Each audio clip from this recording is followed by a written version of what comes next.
The rain wasn't just falling that night, it was a liquid wall trying to wash the grit from the tired streets of Maple Creek. Inside his tiny two-bedroom bungalow, Hunter Grant was counting the last of his tips, the metallic clink of coins a dismal soundtrack to the storm. Every dollar was a choice, new brakes for a customer's minivan or the next refill of his daughter Lily's asthma inhaler. The answer was always Lily.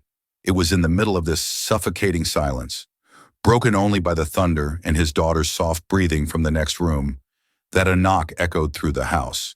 It was a hesitant, desperate sound, almost lost in the gale. He wasn't expecting anyone.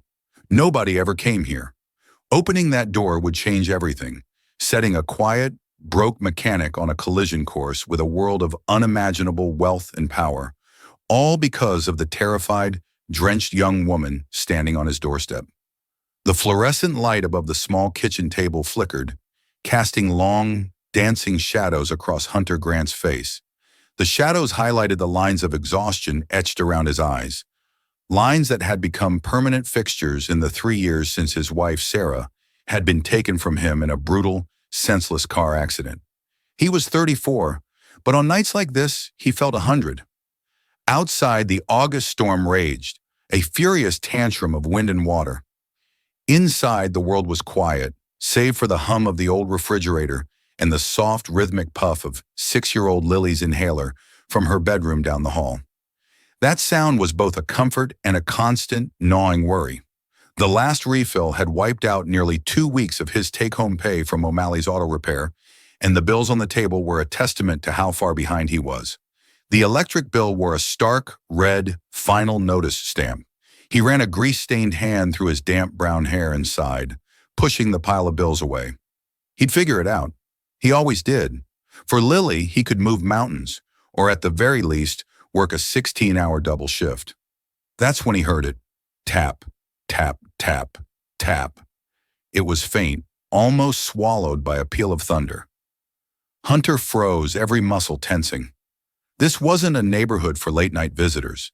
People here kept to themselves, drawing their curtains and their troubles in tight. He glanced at the Louisville Slugger propped by the door, a relic from a high school dream he'd long since abandoned. Tap, tap, tap. Louder this time, more urgent. He moved silently, peering through the small, distorted glass of the peephole. A figure was huddled on his covered porch, a silhouette made blurry by the rain streaming down the door. It looked small, feminine. Not a threat, surely, but still. With a deep breath, he unfastened the chain and turned the deadbolt. The door swung open with a groan, letting in a gust of cold, wet air that smelled of asphalt and rain-soaked earth. The young woman standing there looked like a drowned bird. Her dark hair was plastered to her face, and her clothes, a simple t-shirt and jeans, were soaked through, clinging to a frame that seemed far too thin. She was shivering violently, her arms wrapped around herself, but it was her eyes that held him captive. They were a startling shade of green, wide with a fear so profound it seemed to steal the air from his own lungs. She couldn't have been more than 19 or 20. Can I help you?" Hunter asked, his voice rough. "My car," she stammered, her teeth chattering. "It broke down, a few blocks back. My phone is dead. I saw your light on. I'm so sorry to bother you. I don't know what to do." Hunter's mind raced. A broken-down car was his language. But this was different. This was a vulnerable young woman on his doorstep in the middle of the night. Every instinct screamed at him to be cautious. This was how bad stories started.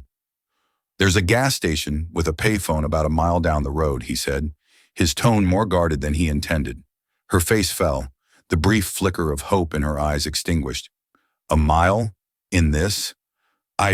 Okay, I'm sorry." She turned to leave, her shoulders slumping in defeat as she prepared to step back into the deluge. Something inside him broke. He saw not just a stranger, but the terrifying possibility of his own daughter Lily being in a similar situation years from now. Alone, scared, and turned away by someone too cautious to help. He thought of Sarah, whose boundless compassion had been the anchor of his life. What would she have done? "Wait," he called out, the word escaping before he could stop it. The woman turned back, rain dripping from her chin. Look, you can't go back out in that, he said, sighing in resignation. Come in. You can use my phone, get warm. I'll make you some tea. Her relief was palpable, a wave of emotion that seemed to wash over her. Really? Oh, thank you. Thank you so much. He stepped back, holding the door open. She entered hesitantly, dripping a puddle onto the worn linoleum floor. She looked around the small, sparsely furnished living room, the threadbare armchair, the second-hand coffee table, the framed photos of Lily on the mantelpiece, and her expression was unreadable.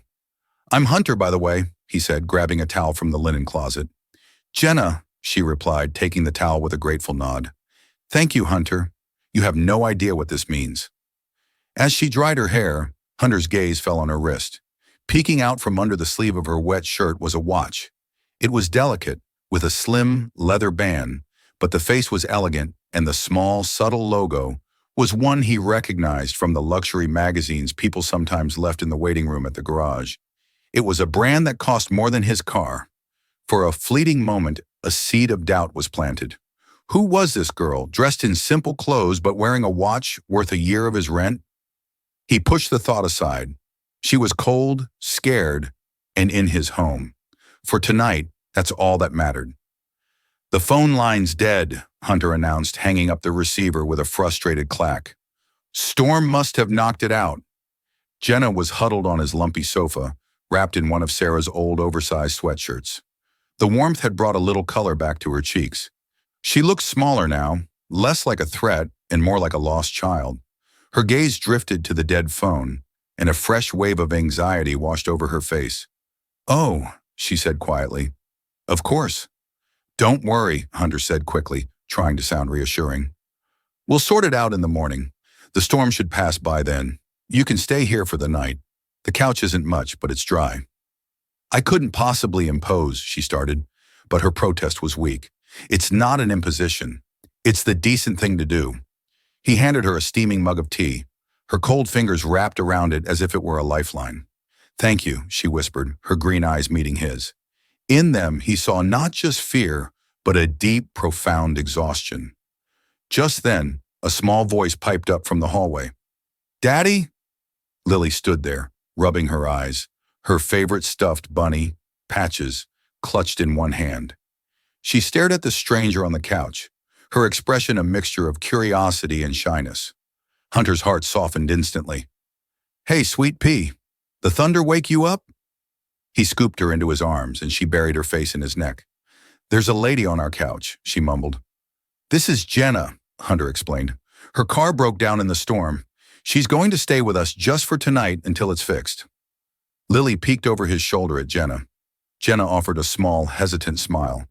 Hello, Lily. That's a very cute bunny. Lily held up Patches for inspection. His name is Patches. He keeps the monsters away. He sounds very brave, Jenna said, her voice genuine. The simple, innocent exchange seemed to break the tension in the room. Hunter set Lily down, and she padded over to the couch, sitting a careful distance from Jenna. She began to quietly tell Jenna all about Patches and his adventures. Hunter watched them, a strange feeling settling in his chest. The house, which often felt cavernously empty with just the two of them, suddenly felt a little less so. He made instant noodles for dinner, the only thing he had that could be stretched to feed three. He apologized for the meager meal, but Jenna ate it with a gratitude that felt entirely sincere. She asked him about his work at the garage, and he found himself talking about the intricacies of a transmission rebuild, something most people's eyes glazed over at. But she listened, asking intelligent questions. In turn, he asked her about herself, but her answers were vague. She was in between things, trying to find her own path. She mentioned a love for photography, for capturing moments that people overlooked. When he asked about her family, a shadow crossed her face. It's complicated, she said, her gaze dropping to her mug. My mom and I don't see eye to eye on my future. It was a classic story, one he'd heard before, but he sensed a deeper pain behind her words. He didn't push. Meanwhile, a different kind of storm was brewing across the city in a penthouse apartment overlooking the glittering, rain-slicked skyline. Catherine Davenport, CEO of Davenport Biogenics, stood before a floor-to-ceiling window, her posture as rigid and unyielding as the steel beams of the buildings she practically owned. She was a woman sculpted from ambition and intellect, her silver-streaked hair pulled back in a severe chignon. Her husband, Robert, the brilliant, gentle scientist who had been the heart of their company, had been gone for 10 years. Since then, Catherine's focus had narrowed, becoming a laser beam fixed on two things: the company he'd built and their only child, Eliana. "Any updates, Mr. Pierce?" she asked, her voice calm and cold, betraying none of the panic clawing at her insides. She did not turn to face the man standing in the center of the room. Mr. Pierce was her head of security, a former federal agent with an air of quiet, unnerving competence. "We've tracked her credit card to a coffee shop at 4:15 p.m. She bought a single coffee and a bottle of water. Her car, a company vehicle, was located 2 hours ago, abandoned on a side street in the Maple Creek district. No signs of foul play. The engine is flooded, likely due to the storm. Her phone's last ping was from the same area before it died." "Maple Creek," Catherine repeated, the name tasting like ash in her mouth. An area of the city she only ever flew over in her helicopter. "And her friends?" "We've spoken to them all, discreetly," Pierce assured her. "They said she was upset after your argument this afternoon. Something about the Wharton School application. They thought she went for a drive to clear her head. No one has heard from her since." Catherine's jaw tightened. The argument. It had been brutal. She had laid out Eliana's entire life. An MBA from Wharton, a junior executive position, eventually taking over the company. It was a legacy. It was her birthright. Eliana had thrown it back in her face, screaming about a life in a gilded cage and her passion for photography, a hobby Catherine considered frivolous and unworthy. "She's testing me," Catherine said, more to herself than to Pierce. "She's being reckless to prove a point." "Ma'am, with the storm, it's more likely she's simply stranded," Pierce offered. "She's probably taken shelter somewhere. We can have local police issue a bolo." "No," Catherine snapped, finally turning around. Her eyes were like chips of ice. "No police, no media. This stays internal. I will not have my daughter's tantrum become a spectacle for the tabloids. Find her, Mr. Pierce. Use every resource we have. Check every motel, shelter, and all-night diner in that district. I want her back. Now." Pierce nodded, unfazed by her tone. "Understood, Miss Davenport." As he left, Catherine turned back to the window. Out there, in the wind and the rain, in a part of the city she considered beneath her, was her most valuable asset, her only weakness. And for the first time in a very long time, Catherine Davenport felt a terrifying loss of control. The morning broke with a clean, rain-washed light that streamed through the thin curtains of Hunter's living room. The storm had passed, leaving behind a world that seemed freshly painted. Hunter had been up since dawn, his mechanic's mind already troubleshooting Jenna's car in his head. Flooded engine, most likely. An easy fix if that's all it was. He found Jenna still asleep on the couch, curled under the Afghan his own mother had knitted years ago. She looked peaceful, younger even, the fear and anxiety from the night before erased by sleep. Lily was on the floor beside her, quietly drawing in her coloring book, occasionally glancing up at their guest with a shy smile. It was a scene of such simple, domestic tranquility that it made Hunter's heart ache for a life he thought was gone forever. He made coffee, the rich aroma filling the small house. The smell eventually stirred Jenna. She sat up, disoriented for a moment, her eyes blinking in the morning light. "Good morning," Hunter said softly. "Sleep okay?" "Like a log," she admitted, a faint blush on her cheeks. "I'm so sorry. I feel like I've completely taken over your house." "Don't be silly. It was no trouble." He handed her a cup of coffee. "I can give you a ride to your car after I drop Lily at school. We can see if I can get it started." "You'd do that?" she asked, her voice thick with gratitude. "It's what I do," he said with a shrug. After a simple breakfast of toast and jam, the time came for Jenna to leave. She pulled on her now dry clothes and stood awkwardly by the door. "Hunter, I don't know how to thank you," she said, her voice sincere, "for your kindness, for trusting me." "Everyone needs a little help sometimes," he replied simply. Lily ran up and gave Jenna a quick, shy hug around her legs. "Bye, Jenna. Come visit Patches again." Jenna's eyes glistened as she knelt down. "I will, Lily. You take good care of him." She stood up and turned to Hunter. Before he could react, she reached into her pocket. "Please let me give you something for your trouble." "No," Hunter said immediately, holding up his hands. "I didn't do it for money." His pride, one of the few valuable things he had left, bristled at the thought. She seemed to understand. Instead of cash, she pulled out a small, leather-bound sketchbook and a pen. Then, "Could you write down the address for your garage? O'Malley's, you said? In case I ever need a good mechanic?" He smiled, relieved. "Sure thing." He scribbled the address on the first page. "Thank you again," she said, her green eyes locking with his one last time. "For everything." And then she was gone, walking down the sun-drenched street with a purpose that hadn't been there the night before. It wasn't until an hour later, after he had dropped Lily at school and was cleaning up the living room, that he saw it. Tucked neatly under one of the sofa cushions was the sketchbook. She must have forgotten it. And tucked inside the front cover was a thick fold of cash. He counted it with trembling hands. $500. His first instinct was a surge of anger. He had told her no money. But then, a wave of overwhelming relief washed over him. This was enough to cover the electric bill, to buy Lily's next 2 inhaler refills, to fix the leaky kitchen faucet, and to have a little left over. It was a lifeline. She had found a way to help him without wounding his pride. He picked up the sketchbook, intending to find a phone number, but as he flipped it open, he froze. It was filled with the most incredible pencil drawings, detailed, lifelike sketches of cityscapes, portraits of strangers on the bus, studies of light and shadow on a crumpled leaf. This wasn't a hobby. This was a gift. She was an artist, a real one. And then he turned a page and his breath caught in his throat.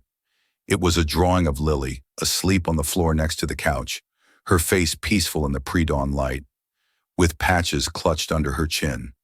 She had captured his daughter's innocence, her spirit, in a way a photograph never could. It was beautiful. A few days passed. Hunter used the money, his guilt assuaged by the sheer desperate need. He paid the bills, bought the medicine, and even surprised Lily with her favorite pizza for dinner. Life felt lighter. He kept the sketchbook safe, hoping Jenna might come by the garage to claim it. One evening, while waiting for a customer to pick up their car, he was idly flipping through a newspaper someone had left behind. And then he saw it. A small, discreet article on page 3, tucked away below a story about a city council zoning dispute. Davenport heiress missing. The headline was small, but the photo beneath it was a gut punch. It was a professionally taken headshot of Jenna. She was smiling, her hair perfectly styled, wearing a string of pearls. But it was her, the same green eyes, the same face. The article was brief, citing family sources who were concerned for her well-being. Her name wasn't Jenna. It was Eliana Davenport, heir to the multi-billion-dollar Davenport biogenics empire. Hunter dropped the newspaper as if it had burned him. The room began to spin. The girl who had slept on his lumpy couch, who had eaten instant noodles at his kitchen table, who had thought his daughter's stuffed bunny was brave, was one of the richest young women in the country. He wasn't just a kind stranger who had helped a girl in trouble. In the eyes of her powerful family, what was he? A suspect? An opportunist? A kidnapper? He looked at the sketchbook sitting on his toolbox. The beautiful drawing of his daughter was no longer just a gift. It was evidence. Evidence that could either prove his innocence or condemn him entirely. And he knew with a certainty that chilled him to the bone that the world of Eliana Davenport was about to come crashing down on his own. The name Davenport Biogenics wasn't just a name, it was a monolith. Its headquarters was a gleaming tower of glass and steel that pierced the sky in the city's financial district, a world away from the grease and grime of Maple Creek. For 2 days, Hunter was paralyzed by indecision. He rehearsed 100 different scenarios in his head, each one ending worse than the last. If he called them, would they believe him? Would they send the police? If he did nothing, would they find him anyway? What would happen to Lily if he was arrested? The fear for his daughter was what finally spurred him to action. He couldn't live with this hanging over their heads. He had to face it. The sketchbook was his only proof that Eliana had been with him willingly, a guest in his home, not a prisoner. He closed the garage early, leaving a note from Mr. O'Malley. He went home, changed into the only clean, non-work-stained clothes he owned, a pair of faded jeans and a button-down shirt, and carefully placed the sketchbook into a padded envelope. He drove his old rattling pickup truck downtown, the vehicle looking comically out of place as he pulled into the pristine, marble-floored visitor parking garage of the Davenport Tower. Walking into the lobby felt like stepping onto another planet. The air was cool and smelled faintly of expensive perfume and money. People in sharp, tailored suits moved with quiet, brisk efficiency. A waterfall cascaded down a 20-foot marble wall behind a reception desk that was longer than Hunter's entire living room. He approached the receptionist, a young woman with a polite but impenetrable smile. "Excuse me," he said, his voice sounding rough in the cavernous space. "I need to see someone about Eliana Davenport." The woman's smile didn't waver, but her eyes hardened almost imperceptibly. "Do you have an appointment, sir?" "No, it's a personal matter. It's important." "I'm sorry, but we don't handle Miss Davenport's personal affairs here. If you have information, you should contact the police." "I don't want to talk to the police," Hunter insisted, his voice rising slightly with frustration. "I have something that belongs to her, something her mother will want to see." His slightly raised voice attracted the attention of two security guards. They were large men, dressed in the same impeccable suits as the executives, but with a tension in their shoulders that spoke of their real purpose. They began to move towards him. "Sir, I'm going to have to ask you to leave," the receptionist said, her tone now as cold as the marble around them. "Look, I'm just trying to do the right thing," Hunter pleaded, holding up the envelope. "Everything all right here, gentlemen?" The voice was calm and authoritative. Hunter turned to see a man in his 50s, with graying temples and an air of professional calm. It was Mr. Pierce. Hunter didn't know his name, but he recognized the type instantly. The man who handled things, the one who operated in the shadows. The guard stopped. "This man is causing a disturbance, Mr. Pierce. He's asking about Miss Davenport's daughter." Pierce's eyes, sharp and intelligent, flickered over Hunter, taking in his worn clothes, his calloused hands, the desperate sincerity in his expression. "I'll handle this. Come with me, sir." Hunter was led not to a fancy office, but to a small, sterile conference room on a lower floor. There were no windows. The message was clear. This was an interrogation room. "My name is Andrew Pierce. I'm the head of security for this building," he said, his tone leaving no room for doubt that his purview was much broader than that. "You said you have information about Eliana Davenport." "She stayed with me," Hunter said, deciding the direct approach was best. "The night of the storm, her car broke down. My phone line was out. She left the next morning. She called herself Jenna." Pierce's expression remained neutral, but Hunter could see a flicker of something in his eyes. He knew Hunter wasn't lying. "And you waited 3 days to come forward? After her name was in the papers?" "I was scared," Hunter admitted honestly. "I'm a single dad. I'm a mechanic. You. I thought you'd think I hurt her or was looking for a reward." "Are you?" Pierce asked, his voice flat. "No," Hunter said, pushing the envelope across the table. "She left this at my house. I just want to return it, and I want you to know she was safe." Pierce opened the envelope and slid the sketchbook out. He handled it with care, his professional demeanor softening as he flipped through the pages. He saw the cityscapes, the portraits, and then he saw the sketch of Lily. He studied it for a long moment, his gaze moving from the drawing to Hunter and back again. A professional like Pierce knew how to read scenes, how to piece together a story from scraps of evidence. A man who would kidnap a girl for ransom doesn't have a daughter she would take the time to sketch so tenderly. "Where is she now?" Pierce asked, his tone shifting slightly.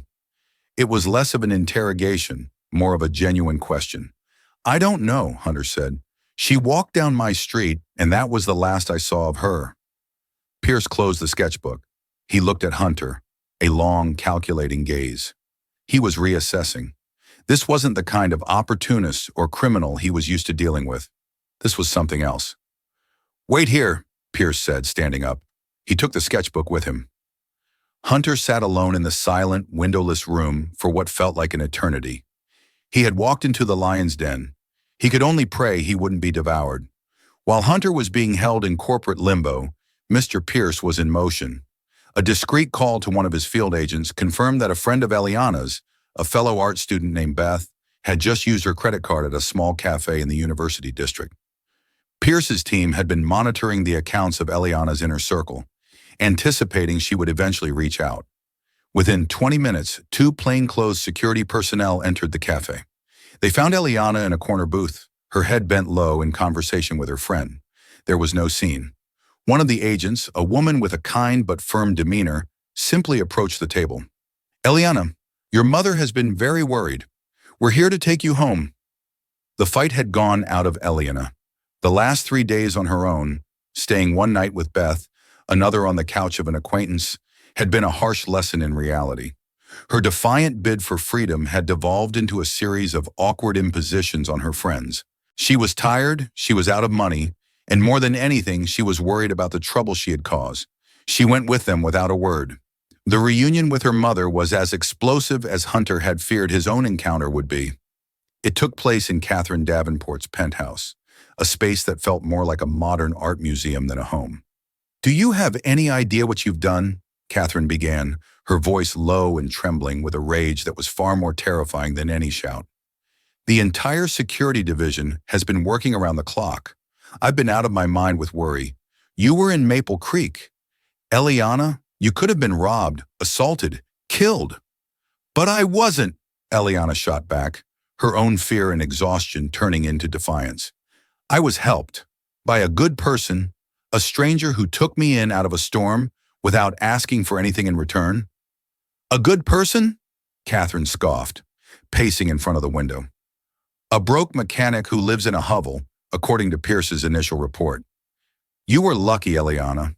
It was a 1 in a billion chance that you stumbled onto the doorstep of a fool instead of a predator." "His name is Hunter," Eliana's voice cracked. "And he's not a fool. He's a father. He's kind and decent, and he works 16-hour days to keep a roof over his daughter's head. He showed me more genuine compassion in one night than I've felt from you in years." The words struck Catherine like a physical blow. She stopped pacing, her back rigid. "That is a cruel and unfair thing to say." "Is it?" Eliana pressed on, tears welling in her eyes. "When was the last time you asked me what I want? Not what the company needs, not what my legacy demands, but what I want. You handed me the Wharton application like you were handing me a prison sentence. You don't see me, Mother. You see a successor, an asset to be managed." The fight drained out of her, replaced by a deep, aching sadness. She sank onto a minimalist white sofa. Catherine remained silent for a long time, her expression unreadable. The silence was broken by the quiet chime of the private elevator. Mr. Pierce entered the room, holding the leather-bound sketchbook. "Ms. Davenport," he said, his voice a calm anchor in the emotional storm. "The man, Hunter Grant, brought this. He said your daughter left it at his house." He placed the sketchbook on the marble coffee table between mother and daughter. Eliana reached for it, her fingers tracing the worn leather cover. Catherine stared at the book as if it were a venomous snake. This was the evidence of her daughter's secret life, the night she had spent outside of her mother's control. Against her better judgment, she found her own hand reaching for it. She opened it. She saw the sketches of strangers, the detailed studies of light. Her analytical mind could appreciate the technical skill, but it was just a hobby, frivolous. And then she turned the page and saw the drawing of the little girl, Lily, sleeping with her stuffed bunny. Something in Catherine's carefully constructed armor cracked. The drawing was not just technically proficient, it was filled with an empathy and a tenderness that was breathtaking.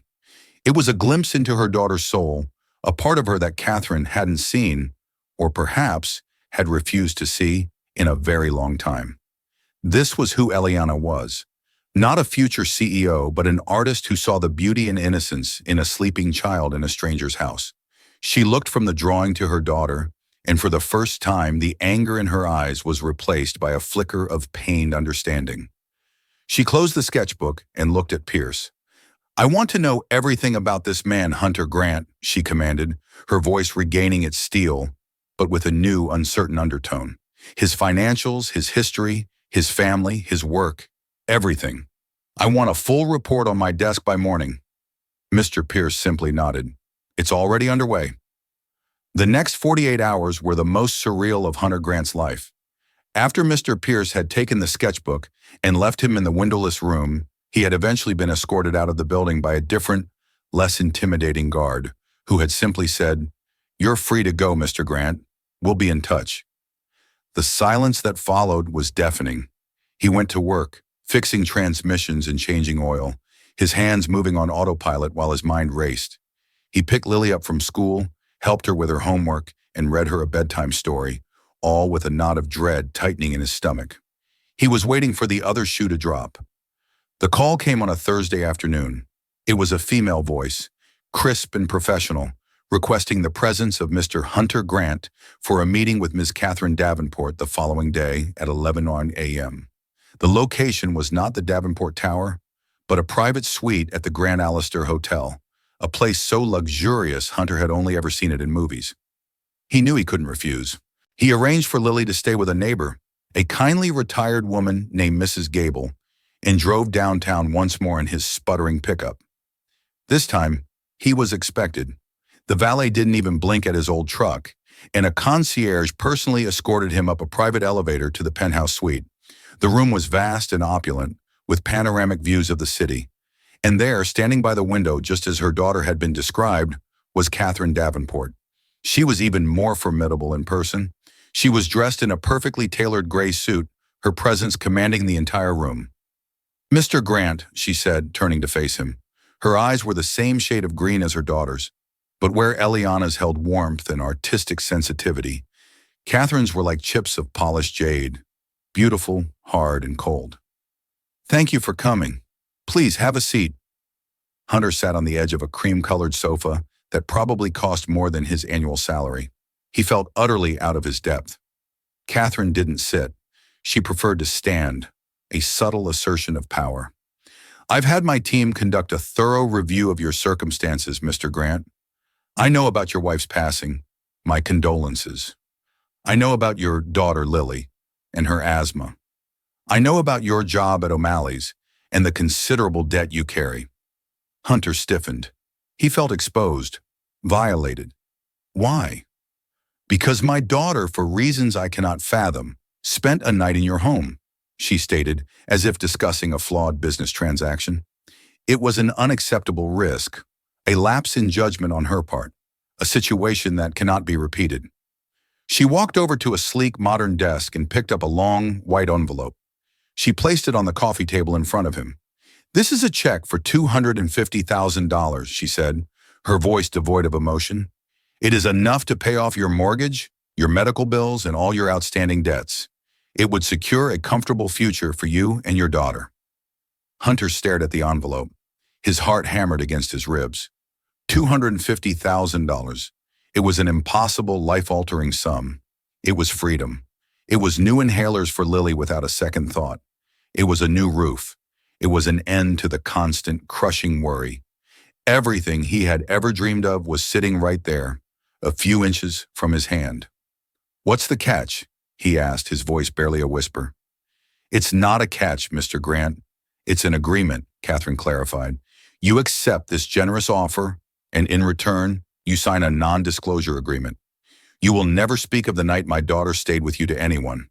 You will make no further attempts to contact her or any member of my family. You will erase this entire incident from your memory. As far as the world is concerned, you and Eliana Davenport have never met." There it was, the test. He wasn't just being offered money, he was being asked to sell his integrity, to reduce an act of simple human decency to a transaction, to invalidate the connection, however brief, that had formed in his small, humble home. He thought of Lily's innocent hug, of Eliana's grateful eyes, of the quiet conversation over instant noodles. He looked at the check, then up at the powerful, unyielding woman before him. He saw a mother terrified of losing her daughter, using the only tool she knew, money, to try and control the world around her. And in that moment, he felt not intimidation, but a profound sense of pity for her. Slowly, deliberately, Hunter pushed the envelope back across the table. "No, thank you, Ms. Davenport," he said, his voice clear and steady. Catherine's perfectly sculpted eyebrows rose a fraction of an inch. She was genuinely surprised. "I beg your pardon." "I don't want your money," Hunter said, standing up. He finally felt her equal. "I didn't help your daughter for a reward. I helped her because she was a person in trouble, and it was the right thing to do. That night she wasn't an heiress, and I wasn't a poor mechanic. We were just two people, and she was a guest in my home. My memories of that night and my integrity aren't for sale, not for any price." He turned to leave. "You have a remarkable daughter, Miss Davenport," he added, his hand on the doorknob. "She's not an asset to be managed. She's a brilliant, talented young woman who just wants her mother to see her for who she is. The sketchbook proves that. Maybe you should look at it again." He walked out, leaving Catherine Davenport standing alone in the silent, opulent suite, the rejected $250,000 check lying on the table between them. For the first time in her meticulously controlled life, she had encountered something, someone, she could not buy, and it had shaken her to her very core. Hunter walked out of the opulent hotel suite, the quiet click of the closing door echoing the finality of his decision. He left Catherine Davenport alone in the deafening silence, a silence punctuated only by the distant hum of city traffic far below. For a long moment, she remained perfectly still, her rigid posture a fortress against the bewildering emotions that were storming her inner world. She, a woman who could move markets with a whisper and dismantle corporations with a signature, had just been checkmated by a man who owned little more than his own integrity. Her gaze fell to the coffee table, to the pristine white envelope containing $250,000. It looked absurd, an impotent symbol of a power that had just spectacularly failed. Hunter Grant's words echoed in the vast empty room. "My integrity isn't for sale, Acham. She's not an asset to be managed." Each word was a precise, surgical cut into the armor she had spent a decade perfecting. He hadn't been angry or righteous. He had been calm, clear, and in his simple refusal, he had held up a mirror to her, forcing her to confront the poverty of her own approach to love and family. Slowly, as if moving through water, she walked to the bar and poured herself a glass of scotch. She didn't drink it. She simply held the cool, heavy crystal, letting its weight anchor her as her meticulously ordered universe tilted on its axis. She had spent years believing that providing Eliana with limitless resources, security, and a predetermined path to success was the ultimate expression of a mother's love. She had been wrong. She had been providing a cage, gilded and comfortable, but a cage nonetheless. Her fear of the world harming her daughter, of her daughter failing, of her failing as a mother, had become a suffocating form of control. That night, back in the sterile grandeur of her penthouse, she dismissed her household staff, seeking a solitude she rarely allowed herself. She found the sketchbook lying where Mr. Pierce had left it. It felt different in her hands now, heavier with a significance she had previously dismissed. She opened it, not as a CEO assessing a product, but as a mother searching for her child.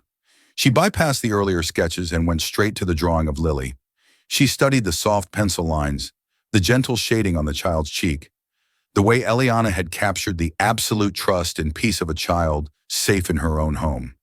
There was such profound tenderness in the image, a deep, quiet understanding of innocence. This was the world Eliana saw, the one she cherished.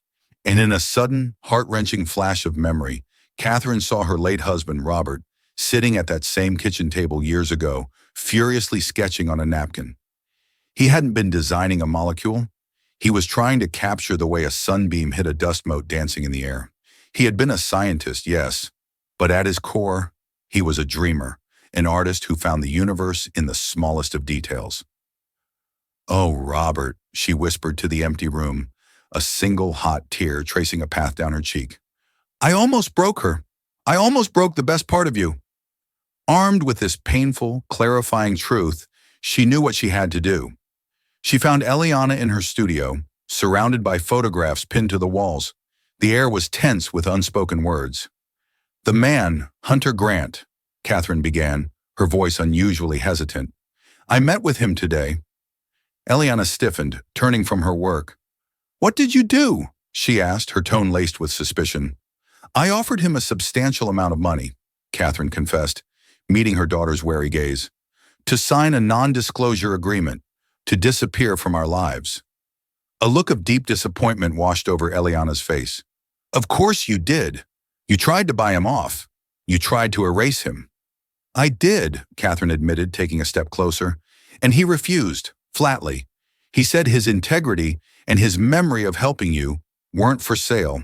She paused, the admission costing her more pride than any failed business deal ever had. He told me I have a remarkable daughter, and that I needed to see you for who you are. The fight in Eliana's eyes softened, replaced by a dawning surprise.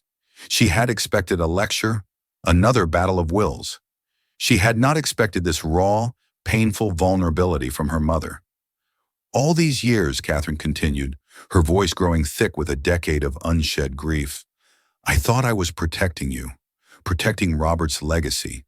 After he died, the company, you were all I had left of him. I was so terrified the world would chew you up and spit you out that I tried to build a fortress around you. I see now that my fortress was a prison. She gestured to the photographs on the wall, to the sketchbook still in her hand. You have your father's soul, Eliana. He saw the world in patterns of light and beauty, whether through a microscope or a sunbeam. You see it through a camera lens. I tried to force you to see it on a balance sheet. That was my failure, not yours. It wasn't an apology in the traditional sense. It was a confession, a complete surrender of her long-held beliefs.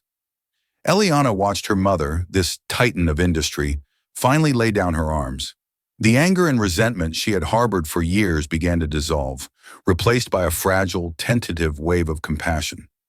She crossed the room and, for the first time in a very long time, wrapped her arms around her mother. Catherine, startled at first, slowly returned the embrace, holding on as if to a lifeline. The transformation in Catherine Davenport was quiet but absolute. The next morning, she didn't call her lawyers. She called the director of the Davenport Foundation.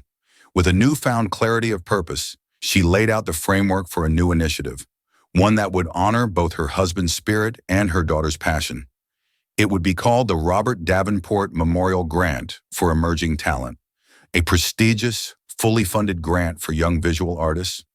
It was a personal, loving tribute disguised as a corporate philanthropic endeavor, and its first unanimously chosen recipient would be Eliana. It was the gift of a future, offered with respect instead of obligation. Her next call was to her chief operating officer. She outlined a new directive for corporate fleet management. It was a sound business decision, she argued, to diversify their service contracts and support smaller local businesses within the community. It would be good for their public image. She specifically mentioned a small, highly rated garage in the Maple Creek district, O'Malley's Auto Repair. A week later, a bewildered and overjoyed Mr. O'Malley called Hunter into his tiny, cluttered office. He held up a newly signed contract, his hands trembling slightly. Davenport Biogenics was entrusting their entire fleet to them. It was a multi-year, seven-figure deal that would not only save the garage but allow it to triple in size. I don't know how this happened, Hunter. It's a miracle, Mr. O'Malley exclaimed. They said they were impressed with our service record and wanted to invest in the community. First things first, I'm making you garage manager. Double your salary, full benefits for you and Lily. The works. You've earned it, son. Hunter stared at the contract, a wave of stunned comprehension washing over him. It wasn't a check on a coffee table. It wasn't a handout. It was a lifeline woven into the fabric of a legitimate business deal, a gesture of respect from a woman who was learning a new language. It was a thank you he could accept with his head held high. Months melted into a golden autumn. On a crisp Saturday afternoon, Hunter watched Lily chase a cascade of red and yellow leaves in the park. She was laughing, her breathing easy and clear, the ever-present worry about her health a fading memory. He felt a lightness in his chest he hadn't realized was missing for years. The familiar, gentle click of a camera shutter made him turn. Eliana stood a few yards away, lowering her camera with a smile that reached her eyes. She wore her passion with a new confidence, her artist's gaze seeing the world in a way he was beginning to appreciate. The contrast of her red coat against the leaves was too perfect to pass up, she said, walking over. I hope you don't mind. Never, he smiled back. An easy, comfortable friendship had grown between them, nurtured by occasional coffees and visits to the park. She was no longer the millionaire's daughter or the girl in the storm. She was just Eliana, his friend, who was endlessly fascinated by the way light worked. Lily ran up, her cheeks flushed, and proudly handed Eliana a particularly vibrant maple leaf. "For your pictures," she announced. Eliana accepted it as if it were a precious gem. "It's beautiful, Lily. Thank you. It's the star of the show." Across the street, in the quiet, climate-controlled comfort of a black town car, Catherine Davenport watched the scene unfold. She no longer saw a threat or a complication. She saw her daughter, radiant and free. She saw a kind man whose quiet strength had changed everything. She saw a happy, healthy little girl. She saw a life she had not engineered, a joy she had not purchased. And as she watched Eliana kneel down to show Lily how to frame a shot of the leaf with her hands, a genuine, peaceful smile touched Catherine's lips. She had tried to buy silence and control, but the poor single dad from Maple Creek had taught her that the most valuable things in life, kindness, integrity, and a daughter's happiness, could only be earned through letting go. This story is a powerful reminder that the greatest currency we possess isn't money, but our character. Hunter, with an empty wallet but a full heart, offered shelter and kindness without expecting anything in return.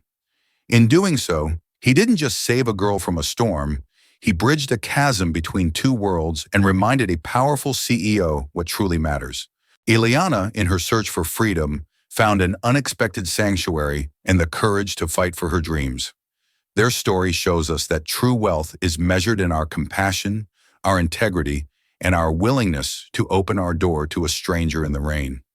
It's about the unexpected connections that can change our lives forever. If this story of hope and humanity touched your heart, please take a moment to hit the like button. Share it with someone who might need a reminder of the good in the world. And don't forget to subscribe to our channel for more real-life, heartwarming stories that prove a little kindness can make the biggest difference. Thank you for listening,